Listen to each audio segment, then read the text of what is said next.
Selamat datang dalam pembelajaran daring kelas 5. Assalamualaikum warahmatullahi wabarakatuh.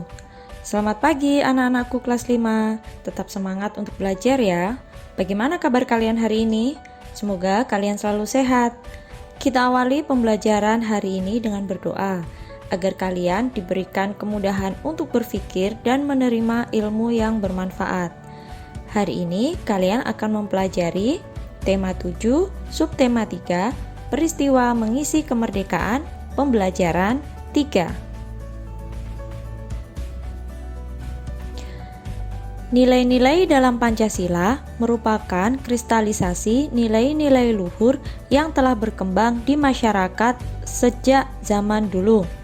Oleh karena itulah, Pancasila menjadi pandangan hidup bangsa Indonesia dan menjadi pedoman dalam bersikap dan berperilaku bagi setiap warga negara Indonesia. Lalu, bagaimana lahirnya Pancasila? Nah, untuk mengetahuinya, ayo bersama-sama kita membaca tentang peristiwa lahirnya Pancasila. Pancasila berasal dari bahasa Sanskerta, yaitu panca dan sila. Panca artinya 5 dan sila artinya dasar. Jadi, Pancasila berarti 5 dasar atau 5 asas. Istilah Pancasila telah dikenal sejak zaman Majapahit, yaitu terdapat pada kitab Negara Kertagama karangan Empu Prapanca dan kitab Sutasoma karangan Empu Tantular. Dalam kitab Sutasoma, Pancasila berarti berbatu sendi yang 5 atau pelaksanaan kesusilaan yang 5. Lahirnya Pancasila sebagai dasar negara terjadi pada saat sidang BPUPKI atau Badan Penyelidik Usaha Persiapan Kemerdekaan Indonesia yang pertama.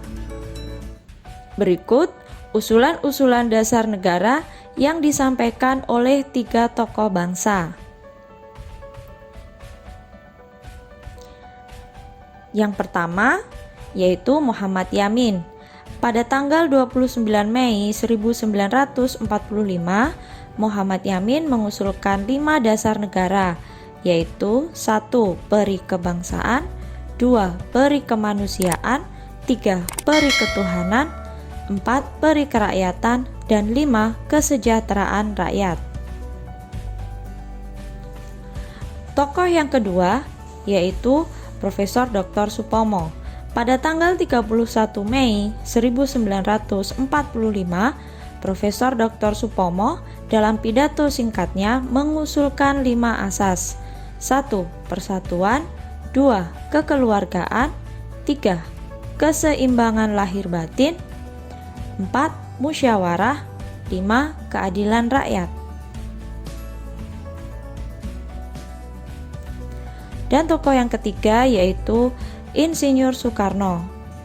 Pada hari terakhir sidang BPUPKI, tanggal 1 Juni 1945, Insinyur Soekarno berpidato tanpa teks tentang calon rumusan dasar negara Republik Indonesia, yaitu 1. Internasionalisme, 2. Peri kemanusiaan, 3. Mufakat atau demokrasi, 4. Kesejahteraan sosial, dan 5. Ketuhanan yang Maha Esa.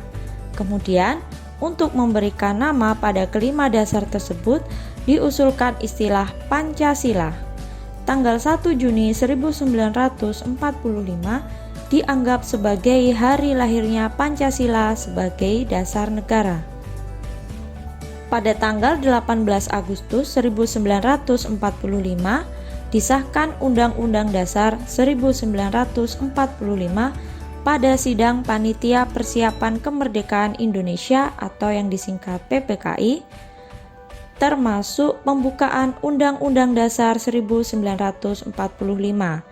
Di dalam pembukaan Undang-Undang Dasar 1945 termuat isi rumusan prinsip dasar negara yang disebut Pancasila, tepatnya pada alinea keempat yang berbunyi sebagai berikut. 1. Ketuhanan yang Maha Esa. 2. Kemanusiaan yang adil dan beradab. 3. Persatuan Indonesia. 4. Kerakyatan yang dipimpin oleh hikmat kebijaksanaan dalam permusyawaratan perwakilan. 5. Keadilan sosial bagi seluruh rakyat Indonesia. Nah, sekarang ayo menjawab pertanyaan-pertanyaan ini untuk menguji pemahamanmu ya anak-anak. Berdasarkan bacaan tadi, siapa sajakah tokoh yang mengusulkan calon rumusan dasar negara Indonesia? Tadi ada 3 tokoh ya. Siapa saja? Ada Muhammad Yamin, Dr. Supomo, dan Insinyur Soekarno. Sejak kapan istilah Pancasila dikenal? Nah, istilah Pancasila sudah ada sejak zaman Majapahit. Terdapat pada buku Negara Kertagama karya Empu Prapanca dan kitab Sutasoma karya Empu Tantular. Panca artinya 5 dan sila artinya sendi atau asas. Istilah itu diungkapkan kembali oleh Insinyur Soekarno pada sidang BPUPKI 1 Juni 1945. Dari bahasa apakah istilah Pancasila? Apakah artinya? Pancasila berasal dari bahasa Sanskerta, yaitu panca dan sila. Panca artinya 5 dan sila artinya sendi asas, dasar atau prinsip.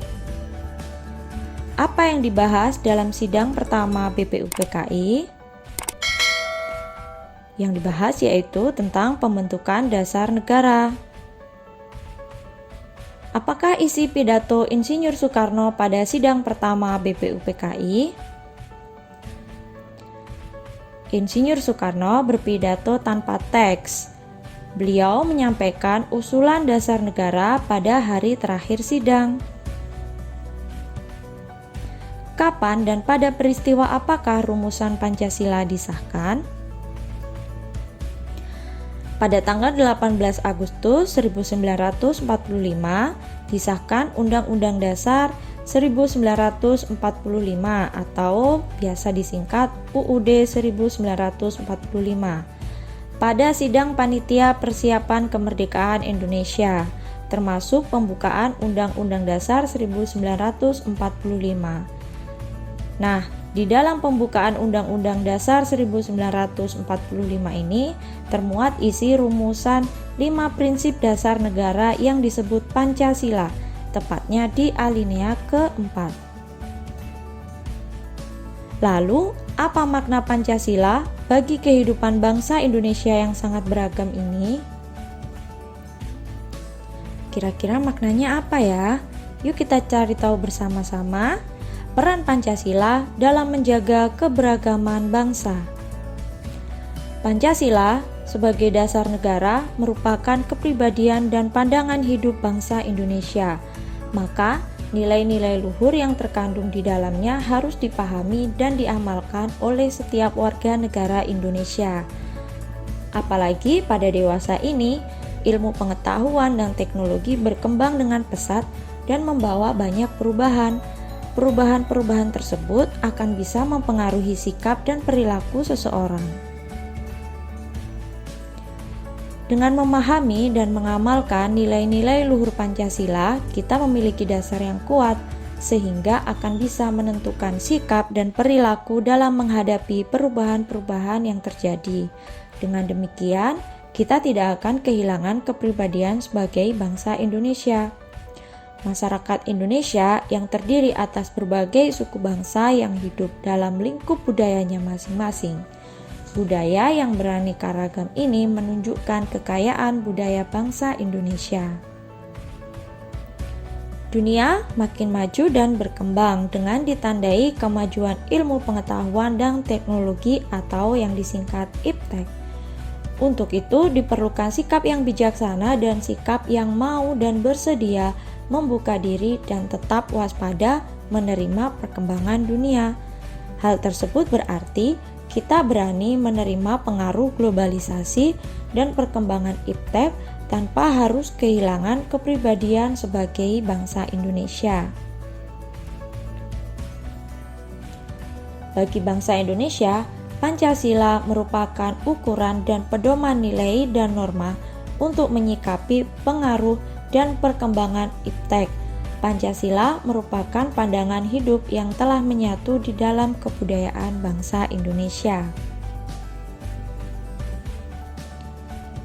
Nah, peran Pancasila dalam keberagaman bangsa pada bacaan tadi bisa kalian rangkum seperti pada bagian berikut ini.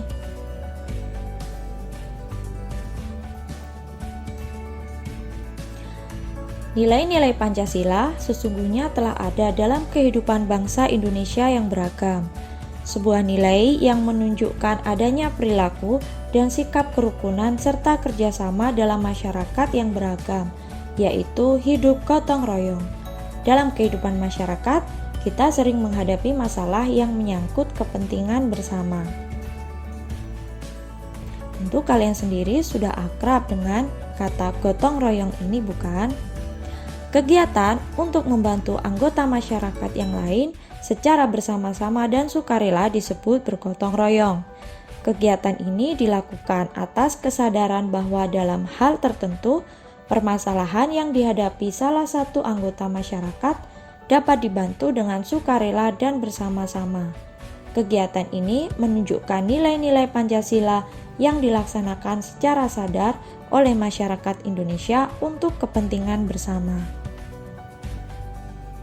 Sekarang, kita pelajari lebih dalam lagi tentang gotong royong ini. Apa saja manfaat gotong royong?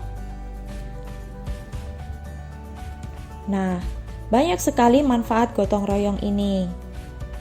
Bisa kalian lihat, yaitu mempererat persaudaraan, meringankan suatu beban pekerjaan, menumbuhkan sikap tolong-menolong, meningkatkan solidaritas, menumbuhkan sikap ikhlas atau sukarela, dan menumbuhkan sikap kebersamaan dan persatuan.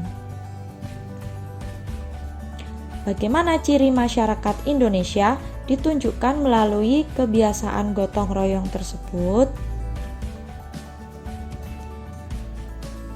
Cirinya, masyarakat Indonesia yang beragam dapat bekerja sama dalam keharmonisan, memiliki jiwa sosial dan rasa kebersamaan yang cukup tinggi, memiliki sifat kekeluargaan yang kuat, dan merupakan modal dasar persatuan, memiliki sikap gemar saling menolong.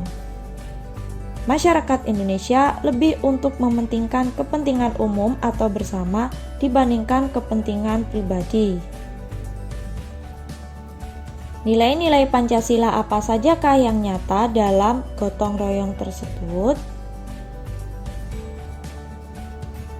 Nah, gotong royong merupakan pengamalan dari nilai Pancasila sila ketiga dan kelima. Nilai Pancasila sila ketiga yaitu persatuan dan kesatuan, sedangkan nilai Pancasila sila kelima yaitu kekeluargaan dan gotong royong, tolong menolong, dan suka bekerja keras. Berikanlah paling sedikit 3 contoh yang menunjukkan peran Pancasila dalam membina keutuhan bangsa Indonesia yang memiliki keragaman budaya. Apa sajakah peran Pancasila? Nah, contohnya di sini ada 3. 1. Sebagai pedoman hidup bangsa Indonesia agar tetap mempunyai satu tujuan bersama, walau berbeda ragam dan budaya. 2. Sebagai pemersatu bangsa Indonesia. 3. Sebagai landasan hidup dalam segala tata cara kehidupan berbangsa dan bernegara. Nah, anak-anak, dalam kehidupan sehari-hari, kalian harus selalu berusaha untuk mengamalkan nilai-nilai Pancasila ini. Sekian pembelajaran hari ini. Terima kasih atas perhatiannya. Sampai jumpa pada pembelajaran berikutnya. Assalamualaikum warahmatullahi wabarakatuh.